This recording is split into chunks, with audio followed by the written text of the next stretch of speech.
जय श्री गणेश। नमस्कार। मैं आचार्य संजय द्विवेदी। मेरे समस्त प्रबुद्ध दर्शकों का मेरे चैनल पर हार्दिक स्वागत है। प्रिय दर्शकों, आज मैं मीन राशि का जुलाई माह का मासिक राशिफल लेकर आपके सम्मुख उपस्थित हूँ।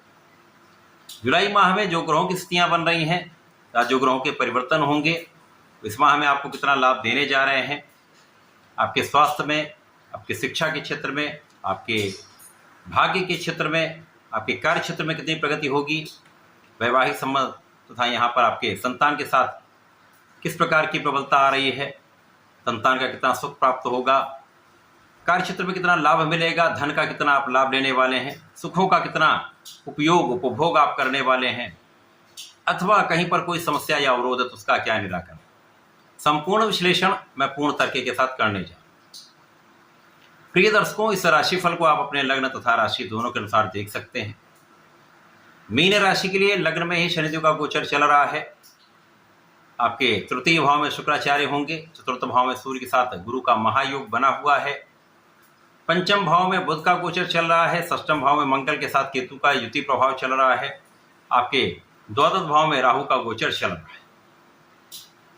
प्रिय दर्शकों, जब भी लग्न में शनि का संबंध बन जाता है कुछ विशेष लाभ होते हैं, परंतु कुछ यहाँ पर समस्याएं भी होती हैं। यहाँ पर आपकी स्वास्थ्य समस्याएं पहले से कम होंगी, परंतु जो भी आप काम करेंगे तो उसमें पहले से अधिक समय लग सकता है। आज का काम कल हो सकता है, कल का काम एक दिन बढ़ सकता है। इस प्रकार से काम तो अवश्य संपन्न होगा, परंतु उसमें कुछ डिले की संभावना रहती है। परंतु शनिदेव जब लग्न में होते तो आपको कर्मठ बनाते हैं, आपको कर्तव्यनिष्ठ बनाते हैं, आपको योग्य बनाते हैं, आपको क्षमतावान बनाते हैं, आपके सामर्थ्य में वृद्धि करते हैं तथा आपको बहुत ज्ञानवान भी बनाते हैं। अब यहाँ पर आपके कार्यक्षेत्र में विशेष रूप से आपको लाभ मिलेगा। इस माह में कार्यक्षेत्र विस्तार ले रहा है। सूर्य गुरु का महासंयोजन चतुर्थ भाव में होकर आपके कार्यक्षेत्र को देखना, ये इस कार्यक्षेत्र की विशिष्टता को बढ़ाता है, कार्यक्षेत्र के विस्तार को यहाँ पर इंगित करता है। तो कार्यक्षेत्र में आपको लाभ मिल सकता है, वृद्धि हो सकती है, अपने मन के अनुसार आपको पद की प्राप्ति हो सकती है या एक अच्छा इंक्रीमेंट आपको प्राप्त हो सकता है। कार्यक्षेत्र में लोगों का सहयोग भी मिलेगा, उच्चाधिकारियों का सहयोग मिलेगा।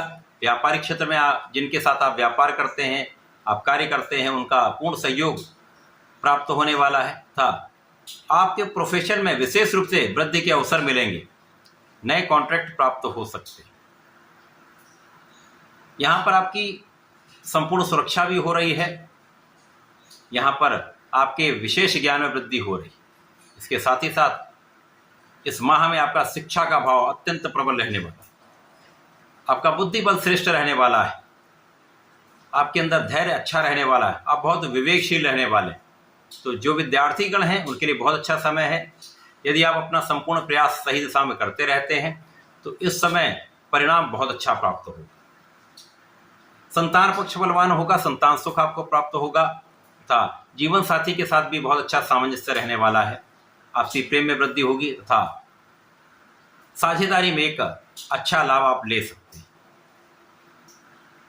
तो प्रारंभ से ही आपकी स्थिति कहीं पर किसी प्रकार से बहुत गड़बड़ नहीं है, क्योंकि साढ़े साथी का द्वितीय चरण चल रहा है, लग्न में शनिदेव हैं, तो कुछ संघर्ष तो अवश्य होगा, कार्यों में कुछ विलंब अवश्य होगा, लेकिन कार्य की सिद्धि भी होगी।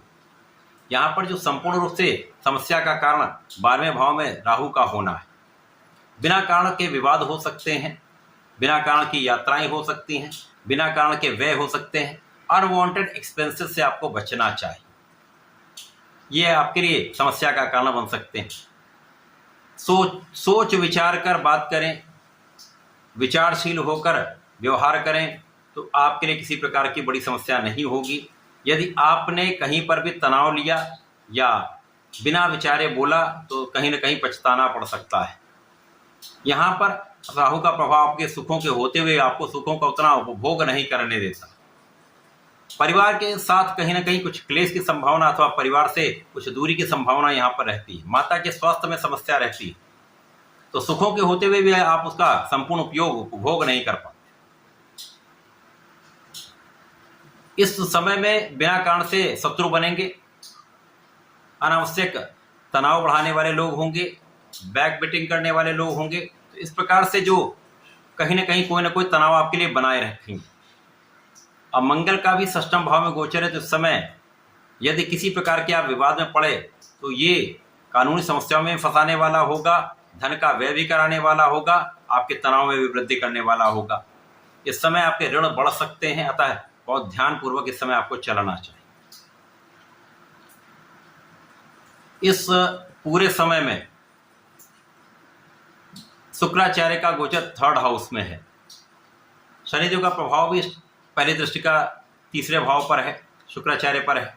इस समय कुछ अच्छा परिश्रम आपको करना चाहिए। आप प्रयास भी करेंगे परंतु उतना परिश्रम आप कर नहीं पाएंगे। अच्छे मित्रों का साथ आप ले नहीं पाएंगे।